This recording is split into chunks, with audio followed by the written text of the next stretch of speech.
was donated to the Historical Society by Chuck Laney and Kay, of course, and it's a 1920 state highway map. And during the refreshments that evening, you might want to come up and look at it more closely. And as a conclusion to this portion, I would like to just mention that we're having an open house in honor of Chuck and Kay on November 14th from 3 to 5 in the afternoon. It's a Sunday, and it'll be at Alice Barnum's home. So please come and chat with them and wish them well. And if you know of someone that isn't able to come tonight and would like to join us, please pass the word along. We'd very much like to honor Chuck and Kay at that time. As we move on into the regular program then, I'd like to make the introduction of our special guest this evening. I have had the pleasure of taking George Merrick around to our school children all afternoon. We spent a couple hours at Malone, and 88 children heard him speak of his life on the Mississippi and his remembrance of Prescott.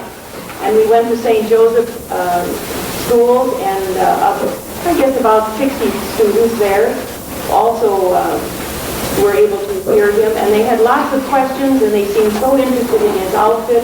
They were curious about who he really was, but sometimes we didn't even tell them. We just let them guess.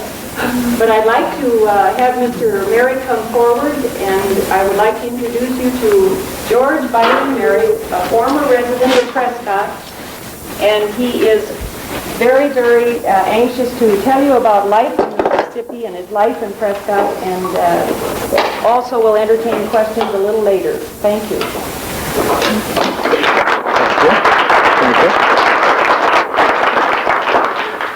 Well, it's a wondrous, rare pleasure to be back in my boyhood hometown of Prescott after being gone for so long. And I appreciate the opportunity to talk to all you folks. Ms. Anderson has been kind enough to show me around town these days. There are some things that weren't here when I was here last, and many different contraptions I've never seen before. But she's asked me to share with you a little bit of my life and some of the old times on the upper Mississippi, and I'll be happy to do that until you all go to sleep.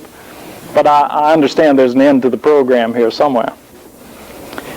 Well, I wasn't originally from Prescott. I was born in Niles, Michigan in 1841, and my pa had a farm out there, and which he had cleared out of the woods, and after making peace with the Indians. And I recall one of my earliest connections with piloting of a steamboat was when some of us neighbor boys went down to the river, and there was an older boy there by the name of Kimball Lyon.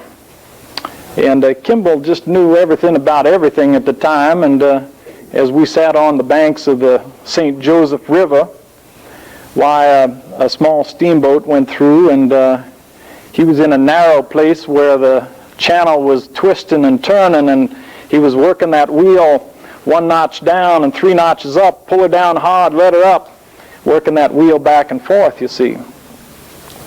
Well, I said to my friend Kimball, "What's that fella doing up there in the little house on the boat?" And since he knew everything, I expected a straight answer. Why, he said to me, "George, that fella is working the well in the steamboat. There's a well down in the boat, and he's turning that wheel and bringing water up for the boiler. And should he stop for a minute, why, there wouldn't be enough water in the boiler, and the whole thing like to explode and kill everybody on board and all of us on the shore as well." Well, we boys immediately took a personal interest in the work of that pilot. And just about that time, why, wouldn't you know, he would get to a straight stretch of the river and stop turning that wheel. And as we ran back to the farmhouse, I can still hear the laughter of Kimball Lyon following us uphill. Well, that were my first connection with steamboats and piloting, and my pa sold the farm in 1854 and returned to the Mississippi River. Well, my brother-in-law had moved to Prescott here and encouraged him to come up and look at the area because it seemed to be a fine place to do business. So in 1854, I first saw the Mississippi River down at Rock Island, where we had gotten off the train. And as we stood there on the levee, I saw something I'd never seen before, and that was a steamboat with the paddle on the aft end of the boat, while all the boats on the St. Joseph River were side wheelers. And I didn't quite know what to make of this stern wheeler. And more to add to my confusion, while she was nosed into the bank, and that wheel was just slowly turning there, holding her against the bank and against the current, you see. So I asked a gentleman that was standing there, seemed to be knowledgeable type, what that thing was. It couldn't be a steamboat. I knew what a steamboat looked like. Well, he said to me, "Son, that's a water power sawmill. And you see the water goes under that wheel, it turns the wheel, and it saws the wood inside that little house there." Well, that seemed to be a logical explanation, and I was pleased to run back to my family and tell them what I had learned. I was much chagrined later to find out that that little stern wheel paddle boat could make 2 miles to our 1 on a side wheeler. As we pulled out on the Minnesota Belle, that was the boat that brought us up. This other little boat, the stern wheeler, was the Luella, and she was long gone before we rounded more than a few bends.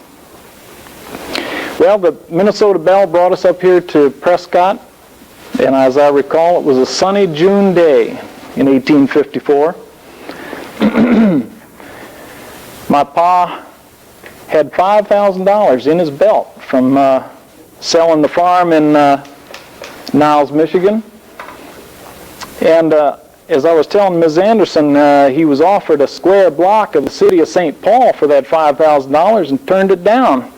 Why, St. Paul isn't going to become anything, but don't you know Prescott's going to be the head of navigation. That's what my father thought, and so he invested here. He bought one warehouse and moved the family into the upper floors of it, built a second, and then bought a third. So there were 3 warehouses down on the levee, and I've been looking for them as I came up today and having a bit of trouble finding them, but I did bring a picture with me that was taken in 1876. The steamer is the Centennial here, and the building with the 4 little windows on the second floor, why, that's where we stayed. I'll pass this around. You might want to look at it there. Well, my brother Sam and I, Sam was a little bit younger than I, we had a room on the second floor there, 2 little windows, and at nighttime while we'd peer out onto the river and watch the steamboats come in, it was a rather eerie sight to see them pull in at night with the torch baskets burning and dripping flames and cinders into the river, and watching those deckhands load and unload the boat in the dark. We got pretty good at memorizing all the boats on the river in those days. Whether she had a Texas, whether she was a stern wheeler or a side wheeler, why, we could even recognize her by bell and whistle. Got to know all the boats on the upper Mississippi in those days, and there were a lot of other things we got into as young boys. I recall that Prescott, when we were here in 1854, why, it was a town of 200 people, white people, surrounded by 500 Chippewa Indians, clearly outnumbered. And just down the river at Red Wing, there was another 500 Sioux. So we had to be sort of peaceable up here. Now, my father never had any problem with Indians. Back in Niles, Michigan, why, he was an interpreter with one of the tribes there, an old Chief Pokagon. And actually, my father had prevented an Indian uprising at one time by straightening out the misunderstandings between the white folks and the Indians. And we never had any problem with the Indian folk. As a trader in Prescott, why, he was an honest trader with the Indians, dealt with them man to man, never cheated them. And so I never had any worry about walking in the Indian camps on either side of the river. That was the best way to do business. Well, there were some exciting days in Prescott in the early times. Every once in a while, the Indian bands would get together. You'd have a renegade from the Chippewa and the Sioux would raise the old ancient hatred between each other, and there'd be a war whoop and the sound of gunpowder and the flashing of scalping knives on the streets of Prescott. Folks would dodge behind buildings to avoid stray bullets. Then the city marshal would be called out to escort the miscreants to the edge of town. There was other excitement in Prescott too in those days. I note that's pretty tame these days.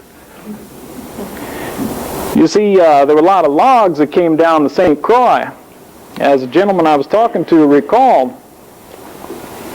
And they didn't have the method of towing through, as they call it now, but they would bring them as far as Prescott, and then they would let them drift south to La Crosse and Winona, wherever you had a sawmill.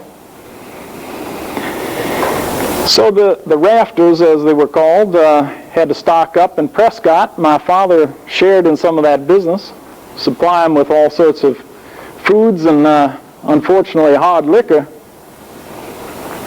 And I do recall a few fights that broke out in the streets of Prescott. I believe at one time there were 100 men brawling in the street. That was quite a job for the city marshal in those days. Well, it was a frontier town, like many of the frontier towns out here. Now, my pa had the dock, and he was the exclusive dock agent for the Minnesota Packet Company. And as such, he charged a commission on all packages left off on the dock. Well, it ranged between 5 and 25%, and for goods headed a long way down south, that was good money.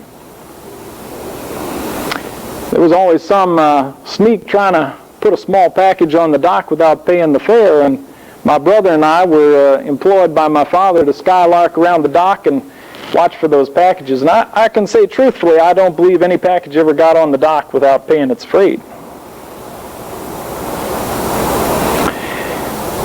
In those early days, there were a lot of Indian canoes down at the levee, usually not more than not less, I would say, than a dozen or so at all times, filled with the hunting results of the braves and the fishing results of the squaws, and they were attempting to sell fresh game to the folks along shore. And also us boys, we got into dugout canoes too, and most every boy had a little canoe about 8 feet long made out of a pine log, hollowed out. They weren't very stable crafts, at least they didn't look like very stable crafts. They had only about 3-4 inches of freeboard on the side. That weren't much to keep the waves out. And to any person trying to sit in them, they might have a hard time, but as slight-built boys, we learned to balance pretty well. And we paddled those little pine canoes everywhere up and down the river, both sides of the river, down to Diamond Bluff, and the Merricks and the Fifields and all the other neighbors' boys, they all had them. I hear tell a story here that there was some do-gooder was trying to form a society to keep the boys off of those pine logs in the river. That was probably a good idea after I tell you what we did. My mother never would have heard these stories, by the way. When the steamboats came into the dock down here, us boys would take great pleasure in entertaining the folks that was looking down on us. One of the favorite things to do was to take these little canoes and stand on the edges and then try to pole your way across the river standing up. Well, that was a pretty good trick, and there weren't hardly an Indian boy that would try it, because usually you'd get a Duncan. And we usually got a Duncan, although sometimes it was able to get across the river. And to this day, I have an itching to try that again.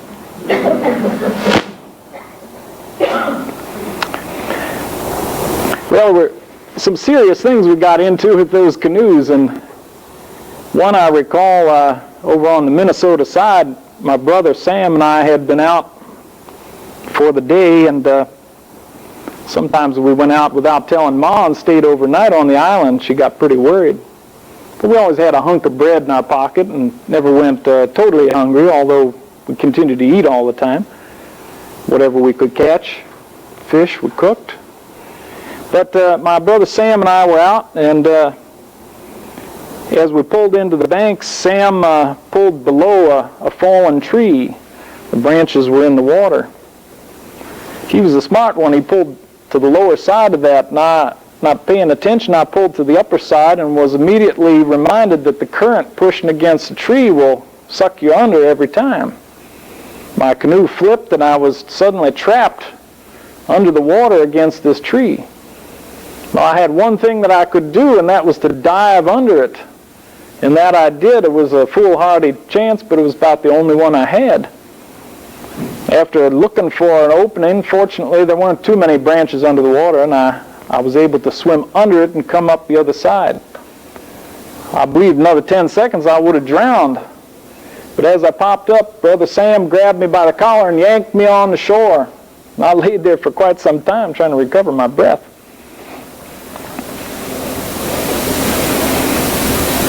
Well, then another time, and I owe this story to my brother Sam because I didn't realize the seriousness of it at the time, but we were downriver a ways and the storm began to blow up. We were on the Minnesota side again. Much attraction over there for that. And we had to get back home. It was supper time. It was getting dark and the wind was blowing. There was no other way around it, but we had to go across the river. So I led out and Sam was behind me. And as we went over the waves that were coming at us, we would go down in the troughs of the waves, and Sam lost 2 or 3 bets that he'd never see me again. As he went down in the trough and I went down, we lost sight of each other, and every time we came back up. We fought our way across, and of course my attention was focused on getting to the other shore, and never focused on how dangerous the situation was. So if you have any youngins with log boats, you want to probably chain them to the shore, I think. Yes, and there were wolves in those days too, around in Prescott. Why, we were down at Diamond Bluff one time, and Sam and I in our canoes again, and I had gone a ways into shore, reconnoitering the area, and it was a flat open plain, and at one point I looked up and realized that there was a large gray timber wolf running towards me. And well, if that weren't bad enough, there were 6 others following him. I suddenly took stock of the situation, and about a quarter mile or less back was the only tree in sight, the scrub oak. Not very tall. Well, it didn't take me long to think about what I was going to do. My heels were in motion. I ran towards that tree. And I must say that's the only time the hair literally stood up on the back of my neck, like a porcupine. I think it was not only the thrill of the possibility of death, but the possibility of being torn to shreds by wolves that done it. Well, I wouldn't be here today if I hadn't got to that tree in time, but just barely before the wolf leaped at me, climbed up to the highest branch that I dare get to without collapsing the tree, and stood there while those wolves jumped up and growling and snarling and snapping at me. Well, Sam could see me from where he was down at the water, and he hollered that he was gone for help and left. My brother. And I stood there on that tree for about an hour with the wolves yapping at me down below until finally they got distracted and ran off across the prairie. I got home pretty well shaken that evening. No, Ma never heard these stories, I can tell you.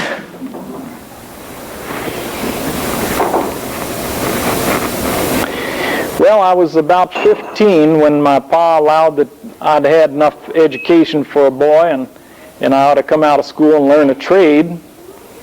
And one trade that was available at the time was being a printer's assistant, actually, and what we called it was a printer's devil, you see.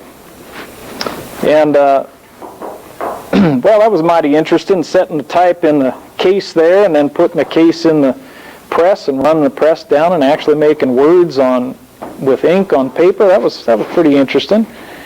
But I learned a thing or two about printers First thing is that if you drop type on the floor, you have to pick it up. And the second thing I learned was that printers are pretty sloppy. And I guess the third thing I learned was that the printer's devil has to pick up all the type on the floor. Well, it was a good occupation which I used in later years for being a printer's devil. I learned to compose words and letters and sentences. I learned how to spell correctly. And even when I began to work on the steamboats, why then in later years, in the wintertime when the steamboats weren't running, why I would return to the printing office and work for the printer. So that was good work to have and not too arduous. But Sam and I, we had a longing to be on the steamboats, as every boy did in those days. And in 1856, I got the chance of a lifetime to work as a pantry boy on the Kate Castle. Now, the Kate Castle had been stuck in the ice down at Diamond Bluff the winter of 55. And in the spring of 56, while the captain and the crew showed up in Prescott and seeking provisions from my father, why he learned that they could use a pantry boy, and so I was detailed to them for the season, or as long as I would last. Also, my friend from town, Sam Fifield, the Fifield who later became Lieutenant Governor of the state of Wisconsin, why we both went on board the Katy Castle. I was able to find one picture of the old Katy Castle. She was a fine stern wheel boat built in California, Pennsylvania. And well, we had a good time on there. Pantry boy serves the food to the people, or helps out and cleans up the tables, and got to sleep in the pantry and got to eat all the scraps that were left over. So that was pretty good work. But still, I learned that there were more to do on the steamboat than just pantry boy, and I wished to move up in stature. For the following year, the steamboat Fannie Harris was moored at Point Douglas for the winter, and she needed some help in getting her engine room in shape for the season. So I helped engineer Billy Wilson with that, and I became a cub engineer. I was learning the engineering trade, and I thought, well, that's a good trade to learn, because there'll always be engineers on board steamboats on the river. I could make a career out of that. Well, I got to use the tools of the trade and learned that you have to watch the water level in the boiler every 15 minutes lest your boiler explode. That was pretty impressive. Got to do a lot of blacksmithing, because every boat had to have a blacksmith shop to repair whatever broke. But it was kind of heavy work, and to reverse the engines, why you had to lift that heavy reversing rod and rehook it below, and that was darn heavy work.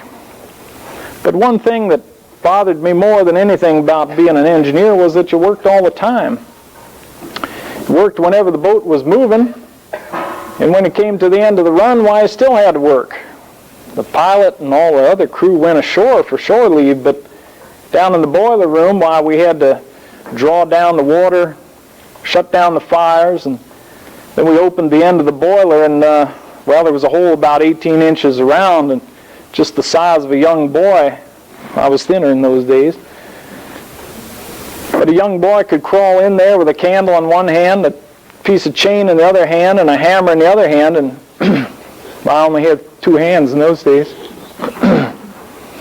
It was about 90 degrees in the boiler even when the water was out of it, and it was pretty dark in there, and I had to climb out on two 12-inch flues and scrape the scum and the muck off of the flues so we could wash out the boiler and run it clean the next trip.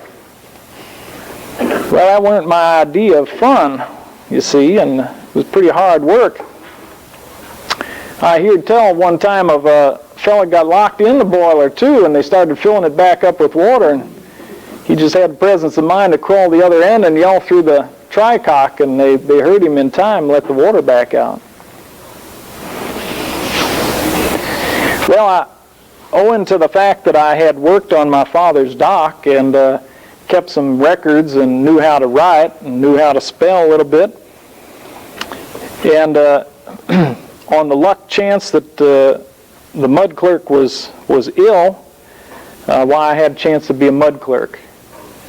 And of course that was a relative honor coming up from the engine room. I'd be on the second deck, most likely. And of course the mud on my boots came from walking on the shore and checking in the freight, which the first clerk didn't have to do. He sent me out to do it. But I formed a good association with my friend Charles Hargis, who might be 60 feet above the water with that beautiful view out there, and all the folks on the levee looking up at the pilot house, and there's the pilot up there. Then of course there was the matter of money. Pilots was earning $500 a month, and more than any other officer on the boat, including the captain. My captain only took a $300 draw, but of course at the end of the season he shared in all the profits of the boat. Well, I happened to make acquaintance with two good pilots, and they allowed that for $500 they would teach me the art of piloting, which they did mighty well.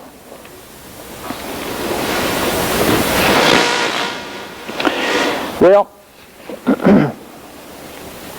those were the glory days of steamboats, and bonanza days too.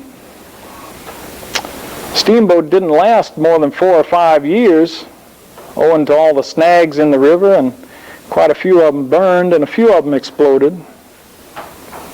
But they were glory days. In the 1850s, while there were so many immigrants coming west wanting to head into the Minnesota Territory, that we just couldn't build boats fast enough to take them all.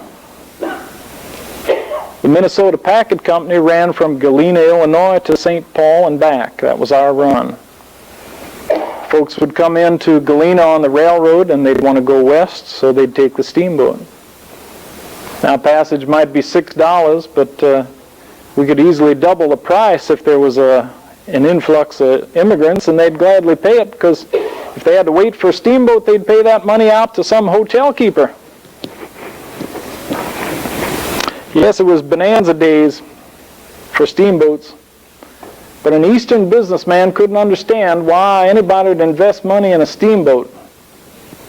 It'd cost $20,000 to build a steamboat and only last for 4 years. Why, that's insanity. But the rivermen knew otherwise. If you could keep your boat afloat for 2 seasons, why, you might pay for your boat. And if you kept it afloat for 4 seasons, why, then you'd have money left over for another. But in the glory days of steamboating, you could easily overload your boat with passengers and freight. And there are many accounts of steamboats pulling into St. Paul with 400 passengers, which is grossly overloaded. Of course, there was no regulation in those days. And if they were all paying double fare, that would be mighty good money. In those cases, you might pay for your boat in 2 months. And that was steamboat bonanza. But better yet, if you towed alongside a barge or two and you loaded your boat with passengers and freight, and you overcharged them as much as you could, you might pay for your boat in 2 trips. Now that were a steamboat bonanza. The rivermen knew it, but Eastern businessmen couldn't see it. They were used to brick and mortar. Of course, the problem was when you overloaded your boat, then you're likely to bottom out on a sandbar. The main problem with the Mississippi is there isn't enough water in it. Never have trouble with too much water, but not enough water is something else. By 1864, the head of navigation was way down at La Crosse. Always had trouble getting across Lake Pepin. It's so shallow. Well, that's why the old boats drew only 3 foot of water for draft. Occasionally you'd have a 5-footer, but they wouldn't be able to make it all the way up. There's some dream about making enough wing dams in the river to funnel the water into a channel and have a 6-foot channel, but I think that's pipe dream. Everybody knows the Mississippi will wash them downstream and can't possibly last. Well, I do recall that one of the reasons that pilots were licensed in later years was owing to the Bel Air. In 1844, the Bel Air was a steamboat headed south on the Mississippi, and it was flood tide at that point, and the whole country was flooded from way beyond the shores of the Mississippi. And with the whole river to choose from, the Bel Air found herself churning through the streets of Chester, Illinois. She bumped bows on into a 3-story warehouse, causing the collapse of the upper story. In attempting to turn around, she hit 2 other brick buildings, causing damage to them. And headed back to the river, she punched a hole in the county courthouse with no apparent respect for law and order. But she found her way back to the river with no appreciable damage to the boat. Made it all the way down to New Orleans, where she ran into another boat, and she would have sunk too if they hadn't run her aground. Well, that were enough nonsense of piloting, and in 1852, the Congress of these United States allowed that pilots ought to be licensed to prove they knew what they were doing. That were a darn good idea. Of course, sometimes when you had a flood tide, you got into trouble too if you didn't watch your water. Where there might be a big bend in the river, while you could cut off all that trouble of going around the bend by going across the farm field if there was enough water on it. I recall one story of a fellow that did that, and he didn't watch his water and got stuck in the farm field. As the water went down, he got his boots on and marched ashore to the telegraph office and telegraphed to the owners, said, "Am stuck in farm field, what shall I do?" Well, the owners, appreciating a good joke, telegraphed back to him and said, "Farm, you landlubber." He was sacked, you see.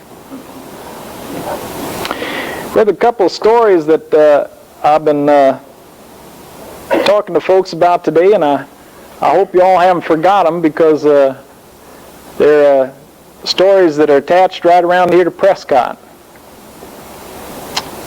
One of the good ones that you can't hardly appreciate unless you live here in Prescott is the race between the Key City and the Northerner. Now, the Key City was a side-wheel packet, nice boat.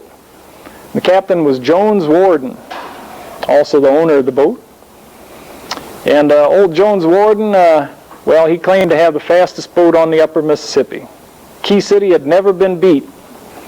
She carried a big broom up on her pilot house, and Jones Warden promised to give that broom to anybody who could beat his boat. Well, there was one time when the Key City left St. Paul at the same time the boat Northerner did. And as they come down towards Prescott, why, the Key City pulled over for wood, and she broke off her jackstaff on the bow of the boat, and so they were repairing that. And as they were on the shore, why, the Northerner just kind of snuck by, you see, and didn't say nothing going by. Northerner got down to Prescott and announced to the newspapers that they had just beat the Key City. It was published in the Prescott newspaper. I expect you've all read that. Well, when Jones Warden read about that on his next trip up, why, he began to chew his tobacco double time and went down to the engineer and said, "We're going to have a race." The engineer, of course, took on plenty of combustibles, rosin and animal fat and whatever burns real hot. Jones Warden came up the Mississippi, and he heard that the Northerner was up at Stillwater. Now, the Key City never went up the St. Croix River. I guess there weren't enough profit in it, but on this particular occasion, Jones Warden went 22 miles up the St. Croix River to find the Northerner. And find her he did at Stillwater. She was just backing out. So old Jones Warden had the Key City come around behind the Northerner, and the two of them started in the race. And down the old St. Croix River they come neck and neck for a while. But by the time they got to Prescott, the key city was 2 miles ahead. Now here's the interesting part of the story. Jones Warden was so piqued at having this article in the paper about him losing a race that he kept on full speed as he approached Point Douglas. And he threaded that 200-foot steamboat through the eye of the needle down here. And he turned north up the Mississippi River into the full current of the Mississippi. And kept on going, never slowed down, never rang a bell. I don't think any other pilot or captain has done that since. Unless you see the eye of the needle down here at Point Douglas and try to imagine a 200-foot boat going through there and turning without piling up on the shore of Prescott Isle, you can't quite appreciate that story. But I expect you folks here in town can.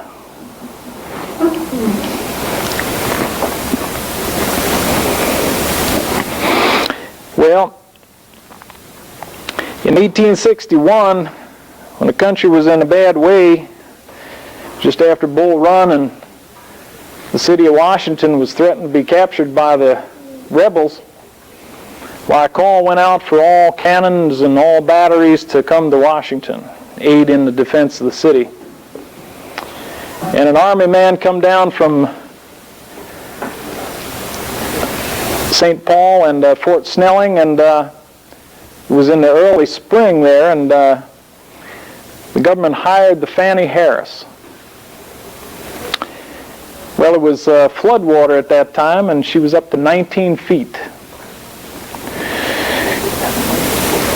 We usually burn wood because coal is so expensive, but all the wood had floated way downriver.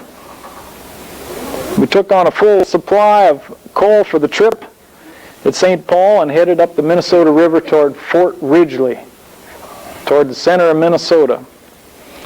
And there was Sherman's battery of light artillery. It got its name from General Sherman because he'd spent several months there, but he had long since departed. Well, that was an arduous trip for all involved. I was sent to the engine room to use what skills I had learned there to help in steering the boat or powering the engines. We took on a Minnesota River pilot at St. Paul, but there weren't much piloting to do with that much water in the river. Most of the time he was just aiding and steering the boat. The trouble with that much water was that the usual bends and turns in the river that we followed were being covered over by this flood of water. So you never quite knew where the thrust of the water was coming. And as you got near the shore, the water might be coming at you directly from the side and would crash the boat into the shore and the trees and pin you there. There was no way we could back off with the power of the engines. At that point, we'd have to put the yawl out in the river with the line and tie her to a tree farther down or on the other side, and with the steam winch, we'd pull her off the shore. It was a terrible mess. I recall many times down in the engine room, we'd be churning ahead and we'd have the bell ring to stop all engines. Shortly after that, there'd be a big crash. Then we'd have to figure out how to get the boat off the bank again. Well, such it went, all the way up the Minnesota River, 300 miles. Although the distance to Fort Ridgely, I suspect, is about 100 miles as the crow flies. That old Minnesota River is pretty crooked. Every time we hit the trees, why, of course, portions of the boat was torn away and the guards were missing and ample portions of the roof. The government man was up there directing that we continue on and hurry about our business. And at that time, every man, regardless of his political persuasions, was dedicated to getting that boat to Fort Ridgely and getting the cannon back for the defense of the country. For the government man said if we didn't hurry, there'd be no country at all. We had to tie up every night because it was too dangerous to travel in the dark, what with the current and all. But that weren't any time to rest, because when we tied up, then every man who was able set to work on fixing the boat, fixing the paddles, the buckets, the arms, repairing the guards, whatever needed to be done to keep the boat operational. Then the next morning, after spending maybe till wee hours of the morning, we'd leave in the in the dawn with just a few hours rest. I can still see the men out there on the fantail repairing the buckets of the paddle by lamplight, and every man knew that if they fell off into the dark, murky water, they were gone, because there was no way we could catch them. It was dangerous work. At one point, we decided we could save 10 miles if we cut across land, and so a spot was chosen to break through, as we said, where the smaller trees were. And we could not get a direct run at her, so we had to go at an angle. We picked some small saplings, backed up, built up a head of steam, and charged full speed into the trees. Good old Fanny Harris knocked down trees 6 inches in diameter. And we were doing just fine breaking through until the paddle came across those trees and they sprung up in time to tear off most of the buckets of the wheel. We didn't have even enough power to paddle our way through the trees. We had to put the yawl out again and take the rope out and winch ourselves out. Then we stayed there a while we repaired the paddle wheel. Well, the Minnesota pilot allowed that there was nothing to worry about cutting across like that, because any farmhouses or barns or haystacks that might have been in the way had long since been carried off by the 19 feet of water. And we did have smooth sailing for 10 miles until we broke back into the channel. Got back in a lot easier than we got out. Well, we got to Fort Ridgely all right. There weren't much left of the steamboat by the time we got there, and some of the soldiers at the fort told us what they thought of the boat. But there was Sherman's battery of light artillery, and there was a narrow road leading down from the fort. The fort was up on a nice high hill above the river, defensible from 2 sides and open to the prairie on the 3rd side. That was kind of a weak point, because on the prairie side there were openings in the wall for the cannon, and we were taking all the cannon away. This was mighty interesting to the 800 Indians that were camped outside the fort. Well, we watched from the boat, and that was the only time we had really to rest, as the cannon were brought down by a mule on a narrow winding road that brought her 200 feet down to the levee where the boat was. And they had to come down single file, and then the mules would go back up and bring the next load of cannon down. Sure enough, there was one caisson and gun and mules too, and driver too, that rolled off the edge of that narrow road, and we watched them tumble down about 100 feet of cliff, and they would have gone in the river too hadn't it been for some trees there. Well, all bets were that at least somebody was killed and probably all the mules damaged, but much to our surprise, no one was killed. A few of the men were pretty well banged up, and not a single mule broke a leg. There was one got tangled up in the harness around the tongue of the caisson there, and seemed to be strangling there until they cut the ropes, but after taking a few breaths, why, the mule marched back up the hill to the barn and commenced to chomp on hay like nothing had happened. So that was pretty interesting. Well, we got the cannon on board and headed back down the river. Now we had that Pusher River behind us, and again the same thing, crashing into the shore, tore away the gods and everything. By the time we got to Fort Snelling, we had 3 foot of stack on one side and 10 foot on the other side. The smoke was boiling into the pilot house. Fortunately, at Fort Snelling, they were able to fix us up enough pipe to get the smoke over top of the pilot house. And we did deliver those cannon down to La Crosse, where they were put on the train and sent east. And all throughout the adventure, while that government man was up in the pilot house or out on the roof saying, "Never mind that damage, the government will pay, the government will pay." When we got to La Crosse, 100 men set to work on fixing the Fanny Harris. It cost $8,000 to fix the boat. I believe to build her new was about $15,000.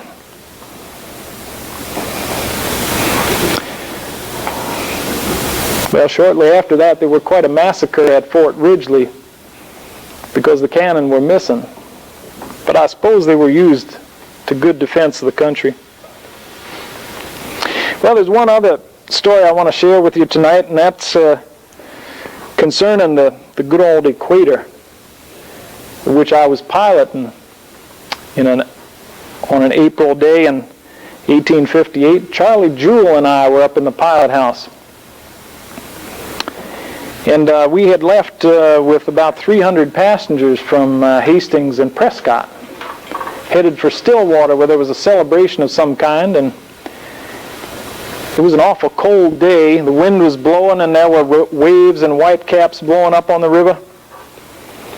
There was a little bit of rain, and after a while it turned to snow, flakes here and there. Mighty cold in the pilot house. We've got no windows on the front of the pilot house because we've got to see the water unobstructed by glass. Well, we had the stove going, and we were making fine progress. Got up past Catfish Bar, a little above Glenmont, and all of a sudden there was a loud snap in the engine room. The eccentric rod had broke, and the engine's come to a full stop.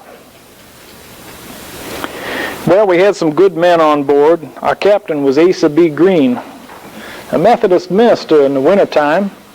Good-hearted fella. I believe he gave away all of his money so that he had to return to steamboating in the summer. And down in the engine room we had John Lay, and his wife was aboard too. Well, at the point the engines stopped on us, why John Lay commenced trying to work the engines a different way. He was trying to disconnect one of the pitman arms and try to turn that wheel with one arm, but of course with a long stroke boat, I believe the Fannie Harris had about a 7-foot stroke. You can't turn the wheel. There's just no way to get the momentum going. John Lay's wife came down to be with her husband should this be the end of them, and he thanked her for coming down, told her he loved her, and told her to go back upstairs and please encourage the other passengers because he had work to do. And I believe she encouraged the passengers better than any other woman on board that day. Well, up in the pilot house, Captain Green was concerned about what he was going to do, and an elderly gentleman, a miserly fellow, came up to him and grabbed a hold of his pants leg and said, "Oh, Captain, save me and I'll give you $1,000. Well, old Captain Green, quite uncharacteristic for a Methodist minister, said to the fellow, "Out of my way, you cur, or I'll throw you overboard myself," as he kicked the fellow out of the way. Well, the first mate ran down to the forecastle, and interesting thing at that point, there were many deckhands who were experiencing a religious conversion of sorts, a lot of praying going on aboard the boat. Now, I myself was thinking about that too. We were about 2 miles from shore, you see, and that water looked awful cold.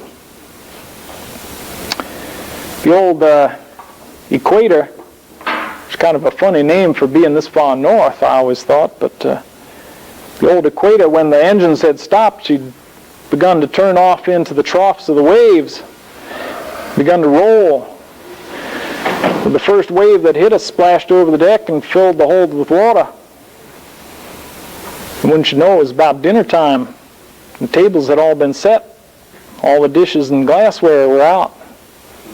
Made a terrible crashing sound like the end of the world. Children were crying, women were fainting, and gentlemen were wondering what they were going to do. There were many acts of bravery and cowardice that day. Saw many men with 2 or 3 life jackets on, no concern for others. But as I said, the first mate was down on the forecastle and he was busy. He cut down the spars on the front of the boat, put them together and lashed both ends. Then they tied the hawser around the middle of the mess, threw the whole thing overboard attached to the bow of the boat. Now that acted as a sea anchor and turned the old equator into the waves. Quick thinking saved the boat. For another 15 minutes, we would have been full of water and sunk to the bottom. Well, we drifted for an hour or more till we came to rest on the shore there above Glenmont. And upon hitting the shore, the boat turned again with her side into the waves, and the action of the waves and the wind on the boat utterly destroyed the boat in the course of about an hour, I suppose. But the gentleman had carried the ladies off in 4 foot of water, and passengers were on the shore by bonfires made from the pieces of the boat. We sent runners upstream to Hudson and to Glenmont there, and there we obtained wagons and took the folks home from there. Some of the gentlemen walked home to Prescott too, I recall. But it's that kind of occasion where the Almighty turns pilot and well, he brings you down to earth, you see. Because a pilot up in the pilot house can get mighty heady at times. And in that case, in a split second, 2 pilots became totally useless aboard that boat. Well, it's been mighty good to be here talking with you folks. Mighty good to be back in Prescott again. And although some things have changed, I think the old stories are still good, and I hope you can remember some of them. You live in a wonderful area here, right on the convergence of 2 major rivers. And I expect Prescott may someday surpass St. Paul in development.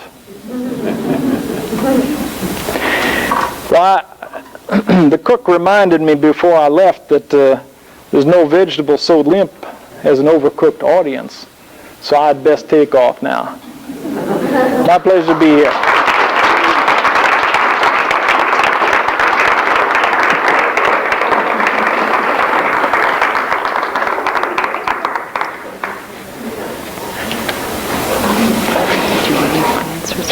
Sure, sure. Thank you very much. We wondered if there might be some people that would like to ask a few questions, and yet also over refreshments you can visit at length with him too. Are there any questions at this time? Just by way of epilogue, I'd like to say that from my research on George Merrick, I think you have a gem of a person to call a citizen of Prescott, Wisconsin. George Merrick was a very decent, honest man all of his life. Some of the things that have impressed me as I've read about his life, things such as his service in the Civil War. He served the entire time of the war, was mustered out in Washington, D.C. in, I believe, April of 1865. At that point, he taught Sunday school to 400 black children for 2 years in Georgetown, Maryland. He must have been the most hated man in that Confederate stronghold. He went on to work, he met his wife in Washington, went to New York City where he worked for a steamship company, working 18, even 24 hours a day, a pace that almost killed him after 7 years. Went to work for the Howe Sewing Machine Company till it went broke. He attempted to return to St. Paul and work as a railroad agent there, but someone had taken the job before he got back home. He ran the River Falls Press for 10 years and advocated the closing of bars and the end of drunkenness in town and law and order. He was a religious man, taught Sunday school most of the years of his life, and in his later years he started the chronicling of steamboats on the upper Mississippi, which is continued today by other folks. But George Merrick was instrumental in preserving a lot of the river history that we have on the upper Mississippi. And upper Mississippi, being from St. Louis on up, has just as interesting a history as the lower river that Mark Twain wrote about. So you can certainly be proud of George Merrick.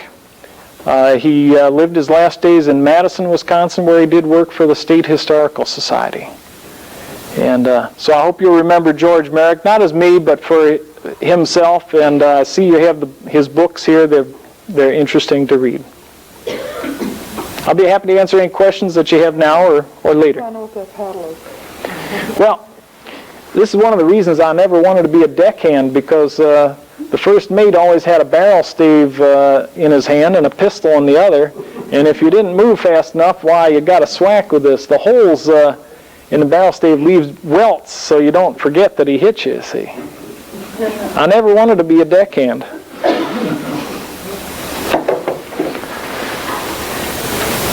Any questions? You ready to be a deckhand? No? We might announce that the Mississippi Queen is going to pass Prescott October 15th, if some of you would like to keep your eyes and ears open for that. The Delta Queen has been up and down the river, I think, in September, but we called and found that the Mississippi Queen will pass by on October 15th. That might be of interest to some of you. Is the Merrick State Park named after him? Yes, it is. As a matter of fact, I think that's the only thing in the state that's named for Mr. Merrick. A fellow river buff had bought the land. I believe he was a grocer in Winona. And shortly after George Merrick's death, he dedicated the land to the state for the park.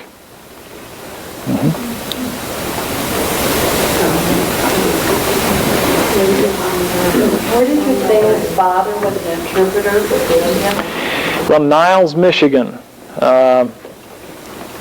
He was an interpreter for the tribe there that was headed by old Pokagon, the chief, and averted disaster at that point. Have you done research on the Ojibwa and the process of the steamboat? Not too much, no.